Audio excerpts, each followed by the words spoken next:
Naghain ng iba't ibang grupo ng impeachment complaint laban kay Vice President Sara Duterte.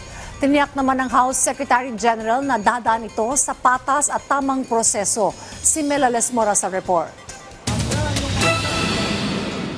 Tiniyak ni House Secretary General Reginald Velasco na dadaan sa patas at tamang proseso ang impeachment complaint na inihain sa Kamara laban kay Vice President Sara Duterte. Kahapon, personal na tinanggap ni Velasco ang reklamo na isinampa ng ilang civil society organizations, religious leaders, sectoral representatives at ilang kaanak ng mga nasawi sa war on drugs noong nagdaang administrasyon. Inindorso ito ni Akbayan Party List Representative Percival Sendanya at suportado rin ni dating Senadora Laila de Lima. Kamakailan lang, sinabi ni Pangulong Ferdinand R. Marcos Jr. na hindi prioridad ng administrasyon ang mga hakbang para ma-impeach ang vice-presidente, lalo pat makakaabala lang ito sa trabaho ng Kongreso. Paliwanag naman ni Velasco, tungkulin nila sa ilalim ng konstitusyon ang mga siwa ng mga ihahaing impeachment complaints sa kanila.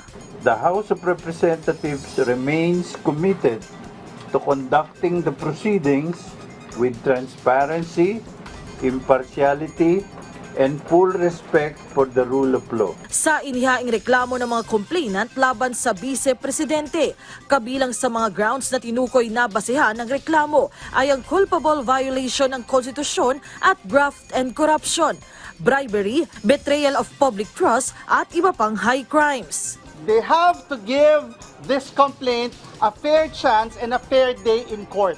Mahalaga po itong impeachment complaint na ito para simulan na yung totoo na step process towards holding the Vice President accountable. Simple lang naman po ang kailangan natin tandaan. Kung hindi ngayon, kailan pa? Pero tingin ni Secgen Velasco, kulang na ang oras ngayong taon para umusad ang impeachment complaint. Ang kampo naman ng mga complainant, umaasa pa rin kaya itong mailusot lalo pat may matibay naman umanong basihan ang kanilang reklamo. Kailangan mangibabaw ang batas, mangibabaw ang saligang batas. Pag gusto, may paraan.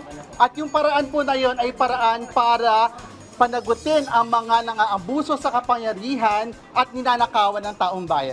Ang iba pang mambabatas una ng tiniyak na pag-iisipan nilang mabuti ang kanilang magiging boto sa complaint. Kung meron na pong impeachment complaint, depende mo po sa substance, yung merits ng complaint na yun. I hope we don't forget the fact that impeachment is based on grounds. This is not on personality. It is about the facts that attend the facts and circumstances surrounding po an alleged violations. Melales Moras para sa Pambansang TV sa Bagong Pilipinas.